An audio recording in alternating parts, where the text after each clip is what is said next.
तो एपिसोड की स्टार्टिंग होते ही और हम देखते हैं अकीरा अपने पापा के साथ होता है। तभी उसके पापा बोलते हैं कि जाओ और अपने सपने पूरे करो, बिना सपने देखे इंसान जिंदगी में कभी भी आगे नहीं बढ़ पाता। तभी अकीरा बोलता है कि जैसे कि आपको तो सब पता है, आप तो बस एक मामूली किसान हैं। उसके बाद हम देखते हैं कि ये सब अकीरा के गाँव पहुँचने वाले थे।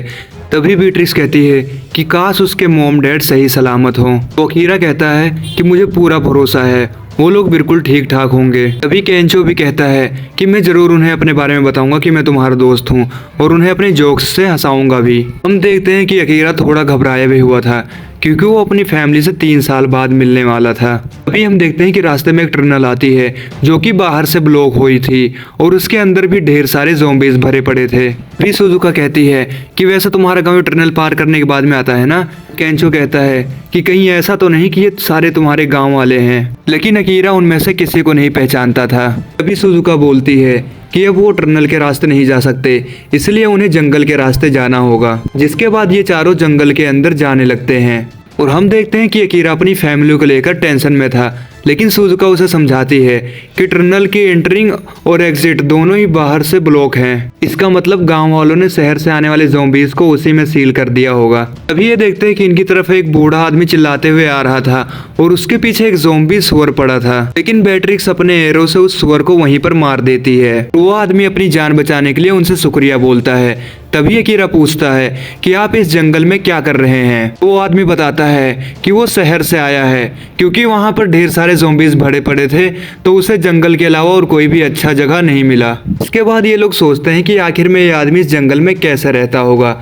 तो कुमानो उनको अपने ट्री हाउस की तरफ लेकर जाता है जो कि अभी अधूरा बना था। और हाँ, इस आदमी का नाम कुमानो है और वो सबको बताता है कि वो एक कारपेंटर है। अभी सुजुका और केंचो को टेंशन होने लगती है क्योंकि अकीरा के लिस्ट में भी था कि वो एक ट्री हाउस बनाए। अभी अकीरा कुमानो के पास जाता है और उसको बोलता है कि पता नहीं कब ज़ॉम्बीज यहाँ पर अटैक कर दें और इसीलिए ये लोग यहीं पर रुक के उसकी मदद करेंगे। फिर सुजुका कहती है कि क्या तुम्हें अपनी फैमिली से नहीं मिलना।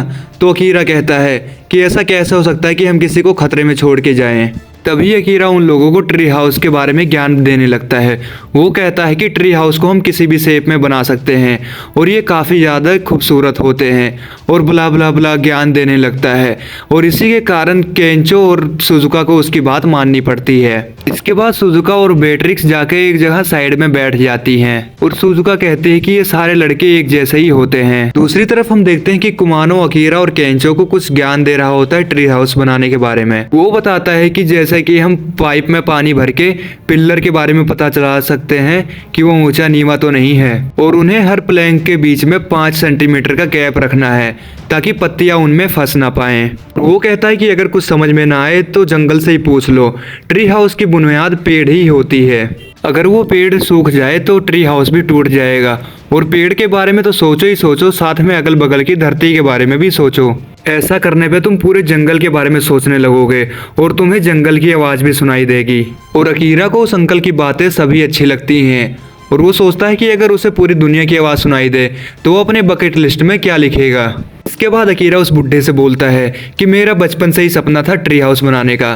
तो वो बुढ़ा आदमी बोलता है कि ऐसा ही एक मेरा बेटा भी था और उसका भी सपना था बचपन से एक ट्री हाउस बनाने का। तो अकीरा पूछता है कि आखिर आपका बेटा अब कहाँ है, लेकिन वो अंकल रोने लगता है और बताता है कि असल में मेरी बीवी इन्फेक्टेड हो गई थी और उसने मेरे बच्चे को काट लिया, जिसके कारण मुझे अपने ही हाथों से उन दोनों को मारना पड़ा।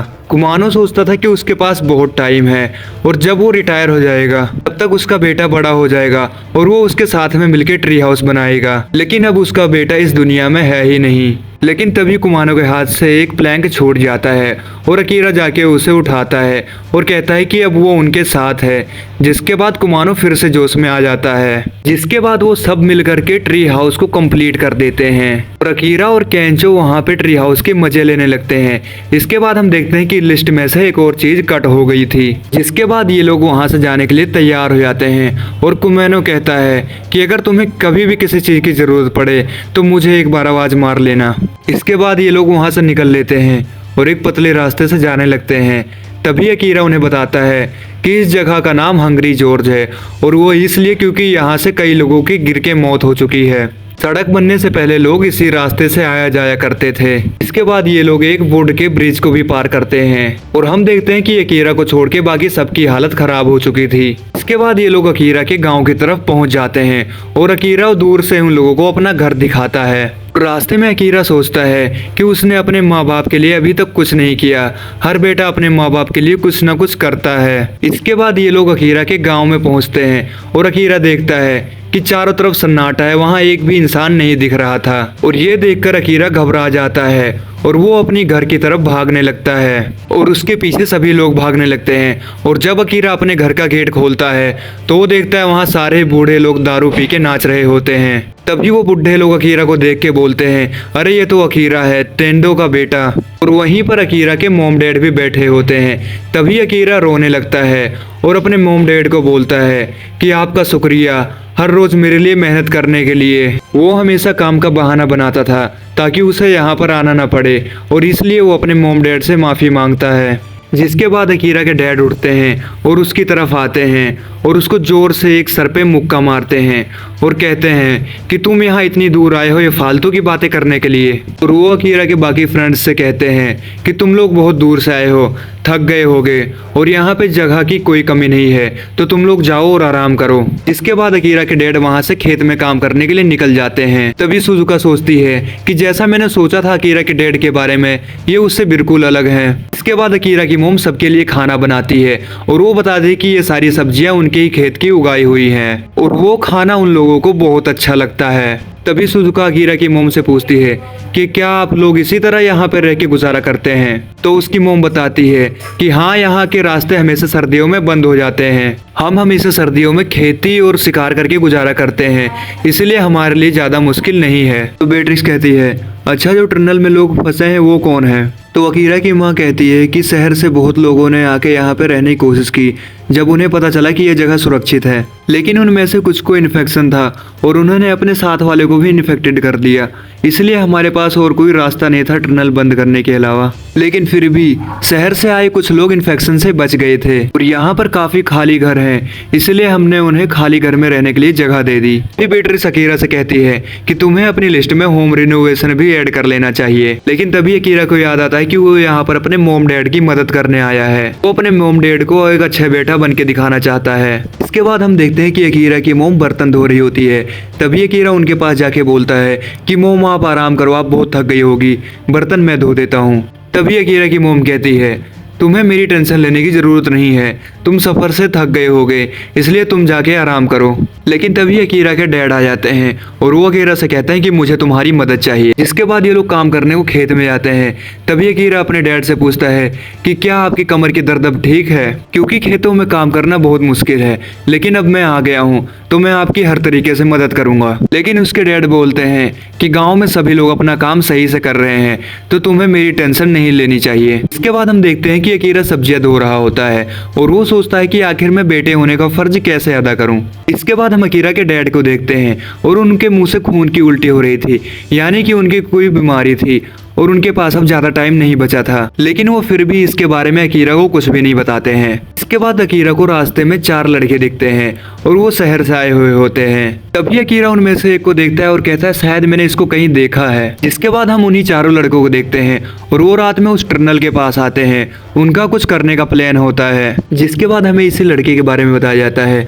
असल में इसका नाम कांता होता है और ये भी एक घटिया नौकरी कर रहा था। ये कहता है कि पता नहीं कब मैं जिंदगी में अपने बराबरी के लोगों से पीछे हो गया। लोग मेरे जीने के तरीके को पसंद नहीं किया करते थे।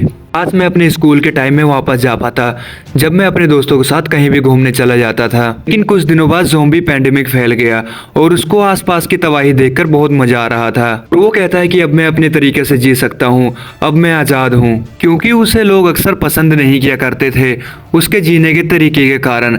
इसके बाद ये एक दिन मार्केट में जाता है कुछ सामान लेने के लिए। तभी उसे वहाँ पर 3 लोग दिखते हैं और उसे वहाँ पर एक नोटबुक भी मिलती है।